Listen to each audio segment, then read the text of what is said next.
Buenas, soy Javier Saavedra. Esta es la tercera entrega de las videoguías que he hecho en colaboración con el profesor Jan Baez.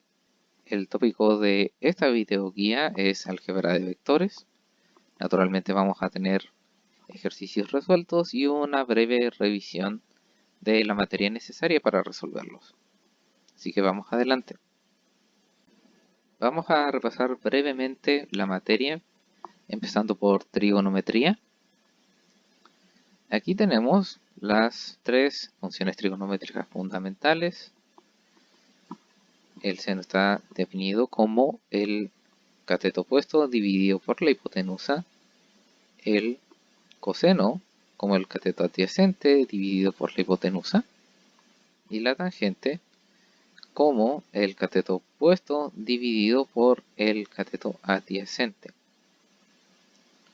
El resto de las funciones trigonométricas, bueno, más bien propiedades trigonométricas, las pueden encontrar en este artículo, el cual es un recurso mnemotécnico para múltiples identidades trigonométricas. Esta guía, y por lo tanto para que ustedes puedan ver este artículo, lo van a poder encontrar en la descripción. Ahora, es importante recordar la diferencia entre escalares y vectores. Los escalares son cantidades físicas que se pueden describir únicamente con una medición numérica. Ejemplos que incluyen masa, volumen, densidad, trabajo y tiempo, porque estas cantidades no necesitan otro parámetro más para ser descritas. Se entiende perfectamente cuando uno se refiere a la masa de un objeto en kilogramos y sin otro descriptivo, o cuando han pasado 1 minuto y medio. Ahora, una cosa que notar es que las multiplicaciones y divisiones entre escalares dan escalares como resultado. Por el otro lado, los vectores son cantidades físicas las cuales solamente podemos escribir una vez conocemos tres características de ellos: su magnitud, dirección y sentido. Ejemplos están como el desplazamiento, la velocidad, la fuerza, la presión, los campos electromagnéticos. Ahora es de notar que cuando multiplicamos o dividimos un vector con un escalar, nos da como resultado un vector. Para ilustrar cada una de estas tres cualidades de un vector, es necesario ilustrarlos, y he decidido ilustrarlos de esta manera. Los vectores usualmente los ilustramos, y de hecho casi siempre, como una flecha. Esta flecha azul se extiende desde el origen hasta esta punta de flecha aquí. La dirección es la línea recta sobre la cual resta este vector entero. Su magnitud es el largo total de esta flecha, y el sentido es en qué extremo está la flecha. Este vector tiene este sentido, o podría tener la flecha en el otro extremo, y este sería otro sentido. Ahora, la magnitud de este vector está definido por esta ecuación. Similarmente, hay que notar de que existe otro tipo de vector que es el vector unitario. Es una familia de vectores las cuales todos tienen magnitud 1. Cada uno de estos vectores se puede describir como el vector total dividido por su magnitud. En casi todos los casos, todo vector unitario se puede escribir como el coseno en la componente x y el seno en la componente y del ángulo que forma con el eje x. Si el ángulo se extendiese más allá del eje y, habría que tomar en cuenta el ángulo desde el eje x hasta donde llegue el vector. Tenemos dos formas de anotar vectores. Tenemos la anotación del par ordenado, en la cual anotamos cada una de las componentes del vector entre paréntesis y separados por coma, y la forma canónica, en el cual cada una de las componentes está multiplicada por lo que se llama un vector unitario, que estos vectores unitarios son únicos, dado de que son los vectores unitarios para cada eje. Eso quiere decir de que además de tener magnitud 1, estos vectores unitarios restan completamente en cada uno de los ejes. Eso quiere decir de que el vector unitario y gorro solamente tiene componente 1 en el eje X y 0 en las demás. El vector unitario J tiene componente 1 en Y y solamente en Y. Y el vector unitario K tiene componente 1 en Z y 0 en las demás. Es importante recordar las reglas de operaciones vectoriales. Los vectores los podemos sumar, los podemos restar y los podemos multiplicar por un escalar. Cuando sumamos vectores, cada una de las componentes se suma en su respectivo eje. Eso quiere decir de que las componentes X solamente se suman con las componentes X y las componentes Y solamente se suman con las componentes Y. Similarmente, cuando hay una resta, solamente se restan las X y cuando se restan las Y, se restan solamente las componentes Y. Cuando multiplicamos por un escalar, este escalar multiplica a cada una de las componentes. Cuando estamos sobre la superficie de la Tierra, es conveniente usar las direcciones cardinales para denotar la dirección de un vector. Y para eso hemos desarrollado una convención del lenguaje para describir un vector en un plano cartesiano, el cual usa las direcciones cardinales como ejes. La convención es magnitud, un ángulo desde 0 a 90 al dirección cardinal de dirección cardinal de referencia. Y me he dado el tiempo de hacer un ejemplo aquí. En este caso, el vector que está descrito aquí gráficamente se leería como 5 km por hora, 75 grados al oeste del norte. Ahora, para recrear este vector a partir de esta oración, tenemos que partir desde el final de la frase hasta el principio de la frase. Explico. Vamos a tomar el eje norte. Luego tenemos que extender el ángulo hacia el este o al oeste. Como es al oeste del norte, tenemos que extender desde el norte hacia el oeste. Entonces el ángulo se extiende en esta dirección. ¿Cuánto? 75 grados. ¿Y cuánto se extiende el vector? 5 kilómetros.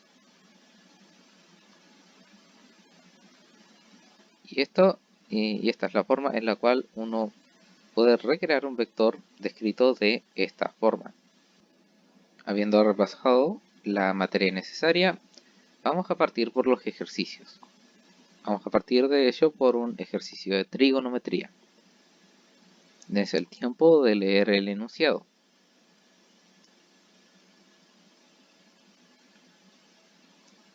Comencemos. Es necesario darse cuenta de que este triángulo más pequeño tiene tangente H sobre D, mientras que este triángulo más grande comparte comparte H y por lo tanto comparte el cateto opuesto, pero su cateto adyacente es la suma de D más este kilómetro de desplazamiento que hizo la investigadora después de medir primeramente 14 grados. Desde la primera ecuación podemos encontrar de que D es H sobre la tangente de 14. Y este D lo podemos ingresar en la segunda ecuación de forma tal de que nuestra ecuación solamente depende de h, y h entonces es nuestra única incógnita. Luego hacemos tanto de álgebra básica, aquí pasando al denominador hacia el otro lado del igual, y luego pasando h sobre tangente de 14 hacia el otro lado del igual, donde está la otra fracción de h, factorizando h, y luego tenemos nuestro resultado en términos de este desplazamiento y una fracción de tangentes. El resultado sería aproximadamente 1,44 kilómetros. Siguiente ejercicio. Dense el tiempo de leer el enunciado. Comencemos. Naturalmente, el primer desplazamiento de la chica de entrega periódicos es hacia el oeste, en este caso la dirección X negativa. Estoy midiendo las distancias en términos de cuadras, midiendo las longitudes en términos de cuadras, así que el símbolo que improvisé para esta unidad de medida es CU. Luego tenemos el segundo movimiento, que es hacia el norte, dirección Y positiva. Y el tercer movimiento y final movimiento son 6 en la dirección X positiva. Ahora, para encontrar su desplazamiento necesitamos encontrar la distancia entre su punto inicial, que está en el origen, y su punto final. Esta distancia la podemos encontrar como el módulo de la suma de estos tres vectores. Así que vamos a partir por sumar estos vectores. La suma de estos vectores da 3i más 4j. Obteniendo el módulo de este vector nos da raíz de 9 más 16 y eso es 5. Y la distancia naturalmente está en cuadras. Ahora, la distancia total es un cuento distinto, porque la distancia total o la trayectoria es el largo total de todos los movimientos. En ese caso es cuestión de sumar cada uno de los módulos de cada uno de los desplazamientos. Este es el último ejercicio. Dense el tiempo de leer el enunciado.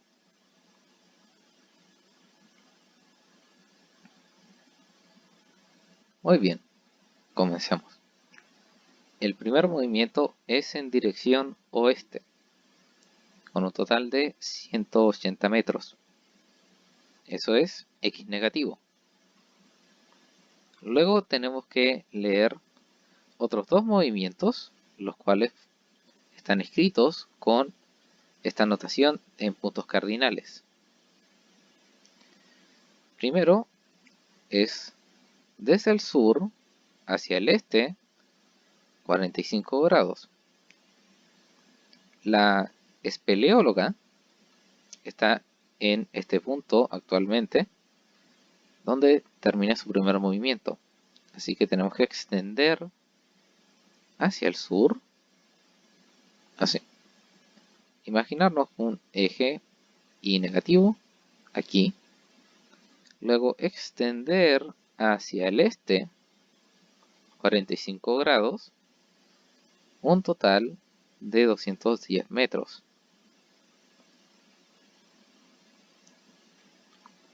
Eso anotado vectorialmente sería de esta forma en la notación canónica.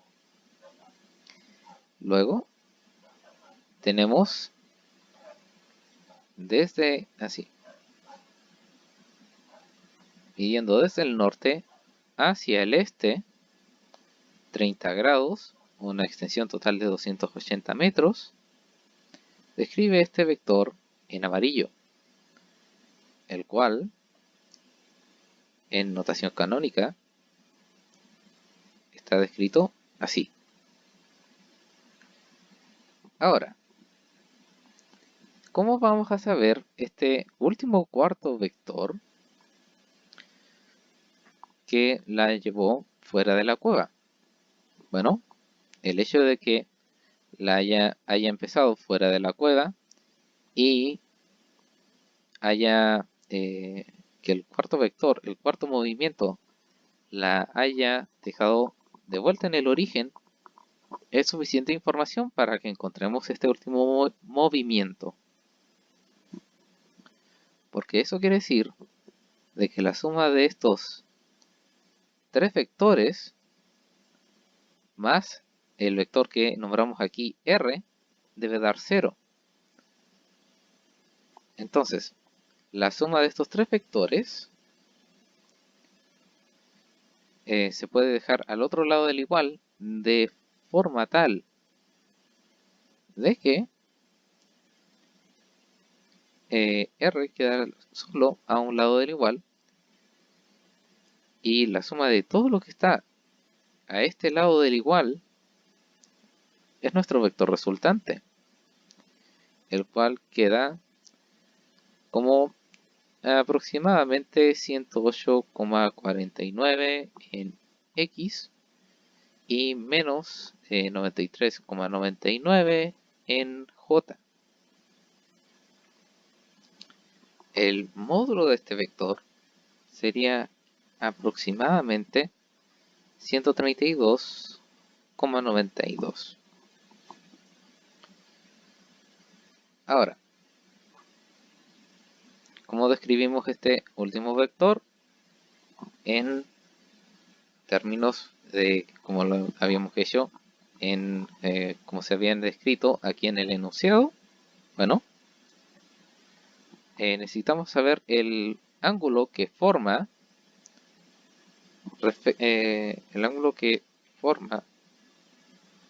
respecto a una de las direcciones cardinales. En este caso no está denotado aquí, pero estamos tomando la dirección oeste, eso quiere decir la X negativa, y extendiendo hacia el sur, de forma de que es este ángulo el que estamos tomando para calcular el ángulo θ, que sería cateto opuesto dividido en cateto adyacente, lo cual resulta en un ángulo de 40,90 o 40 grados aproximadamente 40 grados 53 minutos 17 segundos, que lo vamos a aproximar estos resultados a tres cifras significativas y nuestra respuesta sería que el cuarto desplazamiento fue aproximadamente, vamos a partir desde al revés, desde el oeste, este es nuestro oeste, hacia el sur, 40,9 grados 133 metros. Entonces se escribe, fue aproximadamente de 133 metros a 40,9 grados al sur del oeste. Espero que esta video guía haya sido de ayuda. Doy agradecimientos a mi compañero Jan Baez por animar las ecuaciones de estos ejercicios. Los espero ver en una próxima entrega de una videoguía.